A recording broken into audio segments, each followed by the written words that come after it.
Have you ever heard your dog barking at what you thought was nothing? Well, one girl thought the same thing, until she looked outside and realized someone was already watching her window. This story is about Leah, a 24-year-old college student who lived alone in a ground-floor apartment. One night, around 2:30 in the morning, she was woken up by her dog, Max. He was barking frantically at the window, and Max wasn't the type to bark without a reason. Leah's first thought was that maybe a raccoon or some other animal had wandered into the small yard. Annoyed, but a little on edge, she got out of bed to check. She crept over to the window and slowly peeked through the blinds, and that's when her blood ran cold. There was a man standing in her yard. He was near the back fence, perfectly still, just staring directly up at her window. Leah's heart slammed against her ribs. The faint glow from a street lamp cast an eerie light on his face. She could make out his pale skin and eyes that were wide open, unblinking. He looked almost like a mannequin, completely lifeless, yet she had this terrifying feeling that he knew she was there, that he knew she was watching him. She tried to shush Max, whispering his name to quiet him down before he gave her away. But then the man did something that made her freeze. He tilted his head ever so slowly, as if he had heard her whisper from all the way across the yard. It was a completely unnatural movement. Panic set in. Leah stumbled backward from the window, her hand fumbling for her phone on the nightstand. But just as her fingers wrapped around it, a new sound cut through the air. A faint metallic click. The sound of her backyard gate unlatching. Her breath hitched in her throat. The squeak of the old metal hinge echoed in the dead silence of her apartment. Her hands were shaking so badly she could barely dial 911. When the operator answered, Leah could only manage a choked whisper, telling them someone was in her yard trying to get in. Every second felt like an eternity. She stayed on the line with the dispatcher, her eyes glued to the back door, expecting it to burst open at any moment. "The police are on their way, ma'am," the operator said, trying to keep her calm. But just as those words left her lips, there was a loud, heavy thump against her back door. Leah let out a scream she couldn't hold back. Max went absolutely ballistic, barking and growling furiously at the door. And then, just as suddenly as it started, everything went silent. Complete and utter silence. A few minutes later, the flashing blue and red lights of the police cars filled her apartment. The officers were quick and professional. They searched the entire area, the yard, the street, everywhere. But the man was gone, vanished. Here's where it gets even stranger. The ground in her yard was soft from a recent rain, but the police found no footprints. None at all.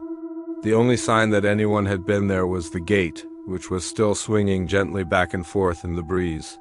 It was as if someone had opened it without ever taking a single step. Leah has never been the same since that night. She told the police, and she still tells this story to anyone who will listen, that she swears the man's eyes were glowing with a faint white light. She even had a security camera pointed at her yard. But when she checked the footage, it had frozen. The timestamp on the last recorded frame read 2:31 a.m., the exact moment she heard the gate open. To this day, no one knows who that man was or what he wanted. This story will send a chill down your spine, so make sure you're not watching alone. Ryan and his wife, let's call them Sarah, had just welcomed their first child into the world. It was a beautiful, chaotic, and utterly joyful time. Like many new parents, they wanted to make sure their baby was safe at all times, especially at night. So they invested in one of those modern, smart baby monitors. You know, the kind that connects to your Wi-Fi and you can pull up a live feed on your phone from anywhere in the house. It was supposed to be a tool for reassurance, a way to calm their new parent anxieties. For the first few months, everything was perfect. The monitor worked exactly as it should. They could see their little one sleeping soundly, hear every tiny coo and gurgle. It became a comforting routine. If the baby stirred, they'd glance at their phones, see that everything was fine, and go back to sleep. It gave them a sense of control and security, but that feeling of safety was about to be completely shattered. One night, things took a terrifying turn. It was late, creeping up on 3 in the morning. Ryan was downstairs, catching up on a TV show he'd missed, trying to unwind before heading to bed. Sarah and the baby were fast asleep upstairs. The house was quiet, except for the low hum of the refrigerator and the dialogue from the show. Suddenly, a faint sound cut through the silence. It was a crackling static, coming from the baby monitor receiver he kept on the coffee table. He muted the TV and listened. The static was intermittent, like a bad radio signal. He figured it was just some interference, maybe from a neighbor's Wi-Fi or a passing truck. He was about to ignore it when another sound came through the speaker. A voice. It was soft, raspy, and definitely not his wife's. It wasn't his voice either. It was the whisper of an old woman, a chilling, wheezing sound that made the hair on his arms stand up. The words she spoke were even more horrifying. "Don't cry," the voice whispered. "He's watching you sleep." Ryan's blood ran cold. He froze, his eyes locked on the receiver. Who was he? Who was this woman? He grabbed his phone, his fingers trembling as he opened the baby monitor app. The video feed loaded, showing the nursery. The baby was perfectly still, fast asleep in the crib, looking peaceful and quiet. There was no one else in the room. The scene on his screen was completely normal, a stark contrast to the terror he felt. His mind was racing. Was he hearing things? Was he just overtired? But the voice had been so clear, so distinct. He couldn't shake it. Adrenaline surged through him. He shot up from the couch and sprinted up the stairs, taking them two at a time. He burst into the nursery, his heart pounding against his ribs like a drum. The room was still, silent. He scanned every corner, his eyes darting around frantically. He checked the closet empty. He checked the window. It was locked from the inside. There was absolutely no one there. No sign of entry, no explanation for the voice. He let out a shaky breath, trying to calm himself down. Maybe it was a glitch, a bizarre, terrifying glitch.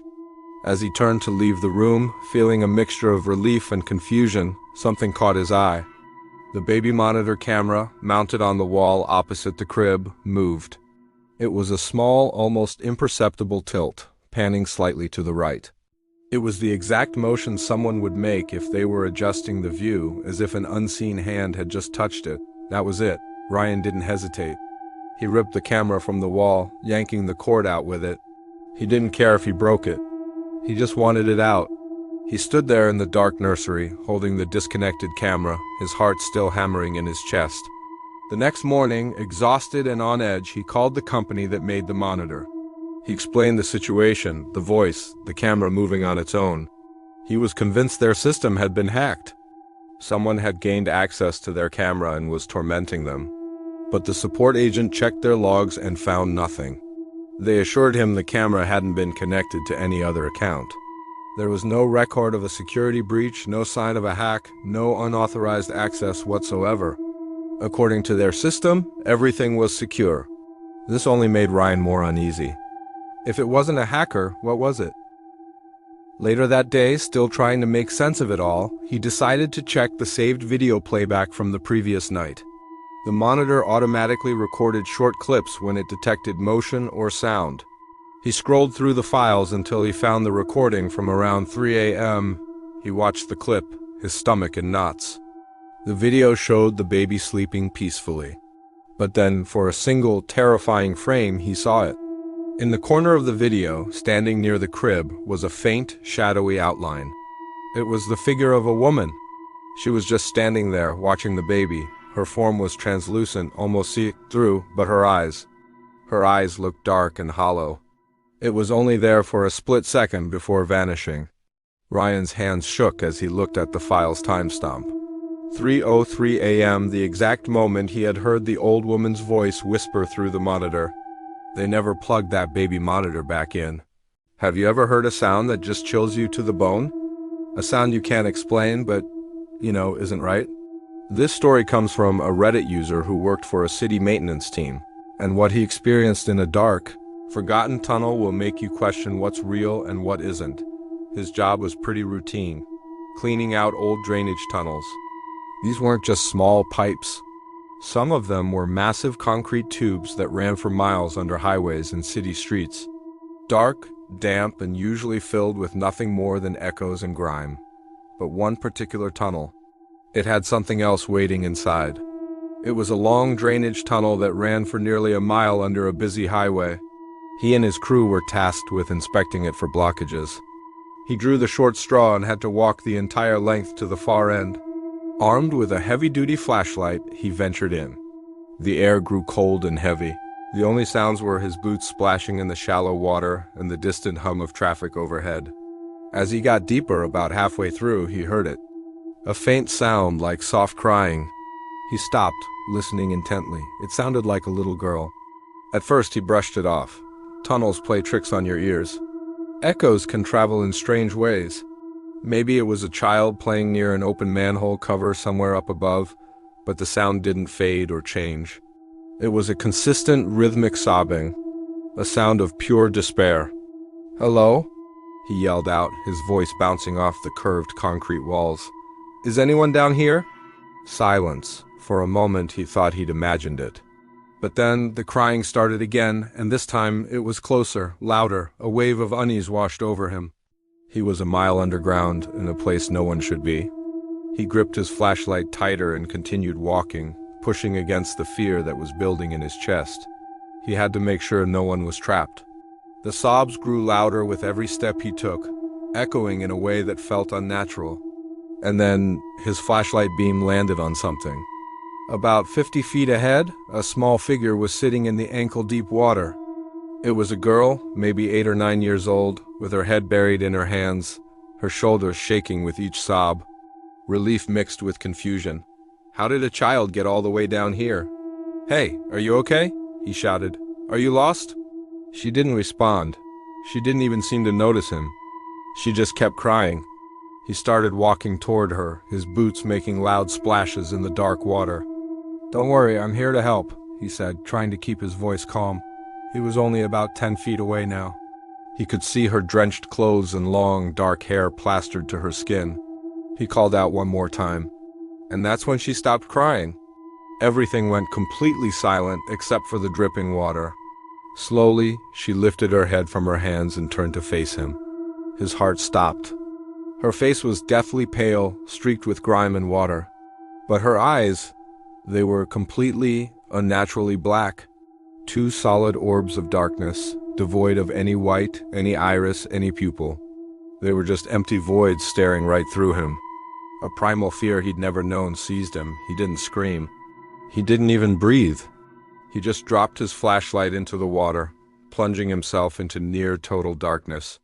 He scrambled backward, slipping and falling in the slick tunnel, and then turned and ran. He ran blindly, fueled by pure terror, splashing through the darkness toward the tiny pinprick of light that was the tunnel entrance. He burst out into the blinding sunlight, gasping for air, his heart hammering against his ribs. His crew saw his state and immediately called the police. An official search of the tunnel was conducted. They went through every inch of it. They found his flashlight lying in the water right where he dropped it. But there was no sign of a girl. No footprints other than his own. Nothing. The story could have ended there, as a strange hallucination brought on by the dark and the isolation. But when he told the story to some of the older locals, their faces went pale. They told him that 20 years ago, during a massive flash flood, a little girl had been playing near an open drain and was swept into that very tunnel. She was never seen again. The user quit his job not long after that.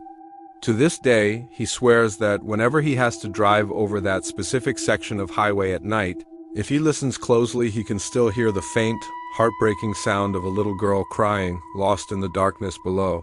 What do you think he saw down there? Let me know in the comments.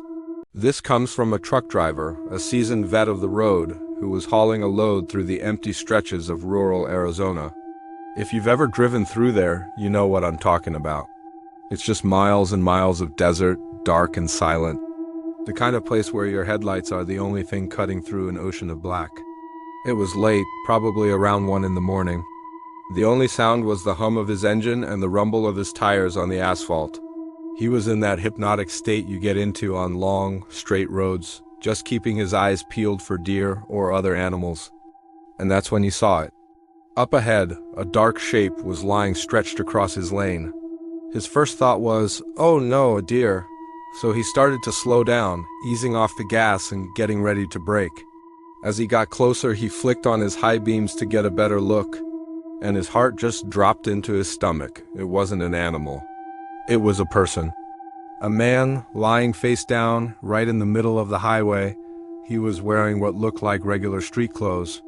What was someone doing out here in the middle of nowhere at this hour lying on the road? The driver brought his massive rig to a complete stop, maybe about 20 feet away. The whole situation was screaming wrong. His training kicked in, and his first move was to grab his CB radio and call for help. He reported his location and the situation, his voice probably shaking a little. He decided he couldn't just leave the guy there, so he cautiously opened his cab door and stepped out onto the pavement. The air was cold and dead quiet. He took a step forward, his hand still on the truck door, and called out, "Hey, you okay? Sir, can you hear me?" And that's when it happened. The body on the ground twitched. Just once, a sudden, violent jerk. It was so unnatural it made the driver freeze. Before he could even process what he saw, the man on the road was standing up. But he didn't get up like a normal person would, pushing themselves up with their arms. No, he rose to his feet in a single, fluid, impossibly fast motion. It was like he was being pulled upright by invisible strings. The figure then started walking toward the truck. But the walk, it was all wrong. It was jerky and disjointed. His limbs moved at odd angles like a marionette with a clumsy puppeteer. Every step was a spastic, unnatural lurch. There was no humanity in the movement, just this horrifying mechanical gait. Pure, cold panic washed over the driver. Every instinct in his body screamed danger. He didn't hesitate.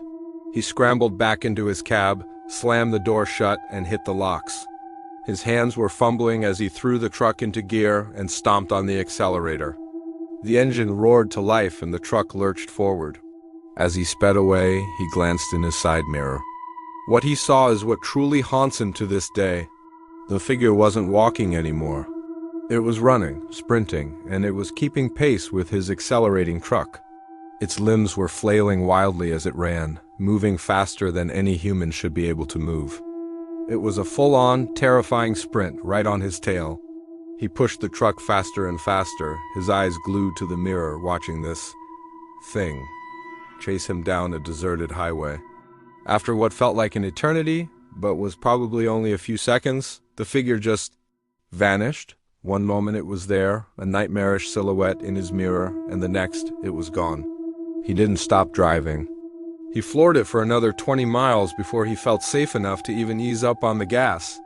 Later, the police did show up to check out the area, he reported. They searched the highway and the surrounding desert. They didn't find anyone.